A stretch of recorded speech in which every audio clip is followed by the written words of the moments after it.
Hello friends, AmyR here with Prairie Paper and Ink, back with another card using some of the new products that were just released with Simon Says Stamps Send Happy release, or Send Happiness. So I'm using the new CZ Design Chunky Flower wafer die to start off with, and I die cut the base from white cardstock.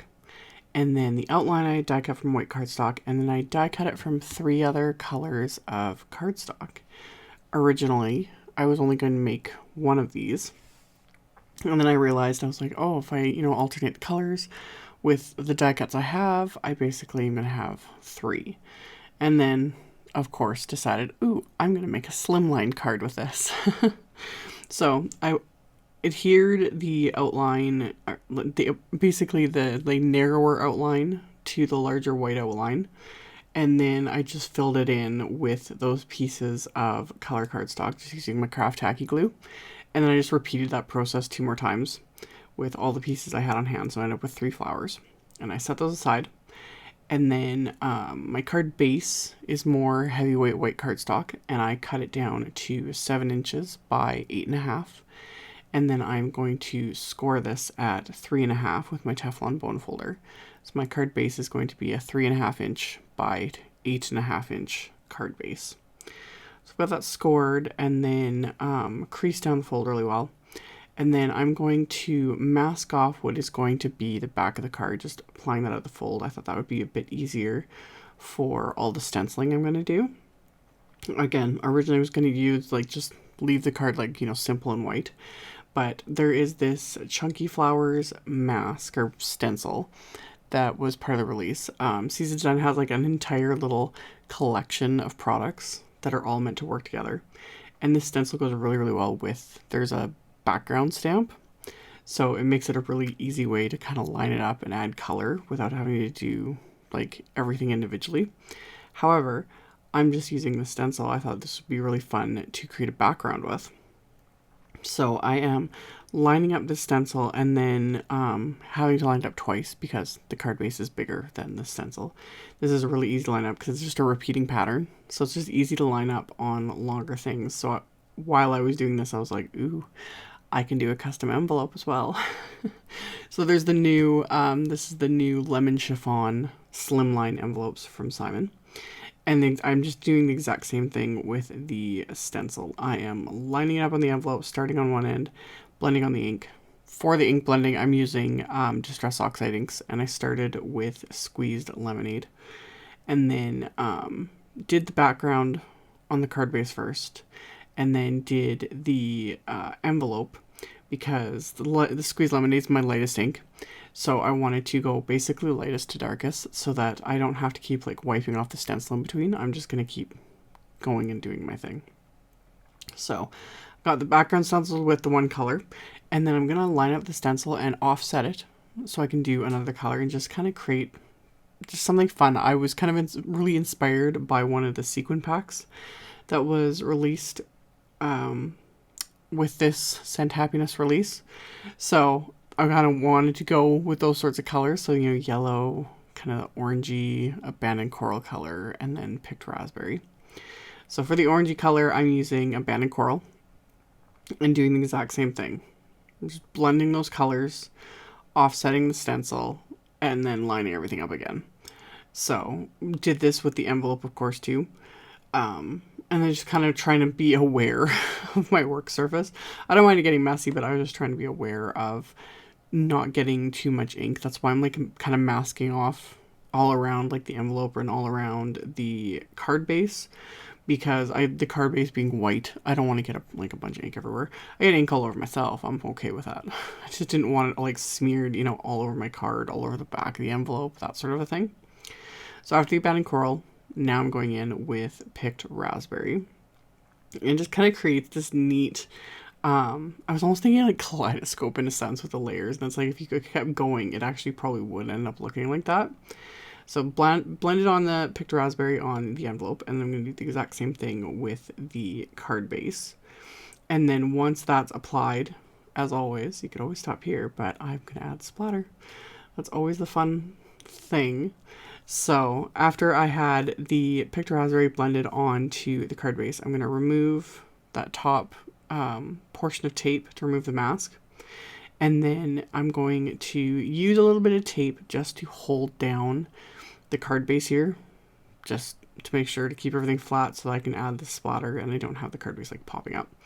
And for the first splatter, I'm using my just go-to, which is Ranger's Perfect Pearl Powder mixed with water. I just have it in a little mini mister. That way I can shake it up really, really well. And then I'm just dipping my brush into the mini mister bottle, picking up that shimmer and then splattering this on my background. And I will link to like the splat box. Working with a splat box or just a cardboard box, something to kind of contain your splatter, it helps. As always, you can't see off, all the area off camera. It's such a mess going on. I didn't have room for my splat box. So I just splattered on, just on my work surface. I have splatter everywhere, which, again, doesn't really bother me, but it's literally everywhere. So that's why working in the splat box. Or there have been other times, like, I'll lay out a towel, just keep things a little bit more contained. But yeah, my entire desk was an absolute disaster when I was creating this, and I couldn't take it anymore. I cleaned it while I was cleaning up after this card. But anyway, applying that splatter to both the background and the envelope. And then I'm going to add a little bit more splatter, this time just white splatter. So I'm using my Amsterdam white ink. You can use white craft paint. Anything like that works just fine. I'm really liking this Amsterdam white ink for splatter. So splatter that on the envelope and the card base, and then set both of those aside to dry.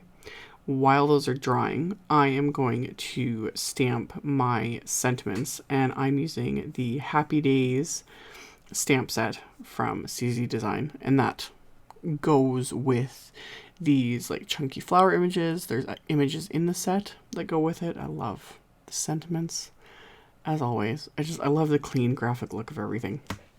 So I've got some black cardstock here, and I used my anti-static powder tool on it, and then I just stamped a couple sentiments from that set with some clear embossing ink, and then I coated them with detail white embossing powder, melted that with my heat tool, and then just trimmed those down with my paper trimmer. So at this point, all my splatter and everything is completely dry, so I can start assembling my card.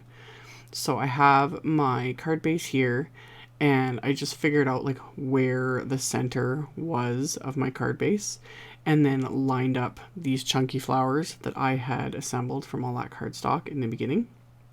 I'm just adhering them to my card base, trying to figure out like how I want these lined up, and decided I liked them lined up like this with the little bits hanging off kind of on each end. If you wanted these all three to fit on a slimline card, you'd have to make it a bit bigger. You'd have to make it at least 9 inches long, because each of these flowers is roughly about 3 inches. But I'm just going to cut off what's hanging off and it'll be fine. So off camera, I had die cut the new happy word from black cardstock and vellum and adhered them together. And then I applied more of the craft tacky glue directly below the word, so that it doesn't show through the vellum, and then adhered that. And then the little sentiment that I had white heat embossed, I added just a couple little pieces of cardstock to the one end, just to keep everything kind of flush, and then adhered that, flipped over my card base, trimmed off that excess there on either end, and then I still had the outlines from the beginning when I had to die cut everything. So I applied adhesive just to half of them, and then just lined those up along the bottom of the inside of the card, just to, again, tie it all together and give the inside a little extra something something.